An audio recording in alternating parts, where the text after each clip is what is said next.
আজকে সকাল সকাল গেছিলাম সিটি সেন্টারে চুলে শ্যাম্পু করাতে। চুলটা খুলে রেখেছিলাম শুকিয়ে যাবে, আর চুল তো শুকিয়েছে, তার সঙ্গে জটও বেঁধে গেছে প্রচুর।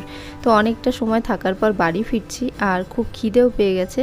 তো দেখো এখান থেকে খেয়ে নিচ্ছি ডালপুরি। এটা হচ্ছে একটা পুকুরের সাইডে, তো পরিবেশটা খুবই ভালো লাগছিল এখানে বসে। আমি আর শুভ্র ডালপুরি খেয়ে তারপর খেয়ে নিলাম রসমালাই। আর এই রসমালাইয়ের টেস্টটা আমার রসমালাইয়ের থেকেও দই দই বেশি মনে হচ্ছিল, মানে একটু অন্যরকম টেস্ট। তো খাওয়া দাওয়ার পর দেখো চলে এসেছি মাছ কিনতে। আর এখন কিন্তু 12:30টার বেশি বাজে, তো মাছ খুব একটা ভালো পাওয়া যায়নি। ফেরার পথে একটু মার্কেটে ঢুকলাম, মোড় সুপার মার্কেটে। এখান থেকে নিয়ে নিলাম একটা ধূপকাঠি। এই ধূপকাঠিটা আমার ভীষণ ভালো লাগে। আমার আবার ধূপকাঠির না নানান গন্ধ পছন্দ না, চন্দন ছাড়া।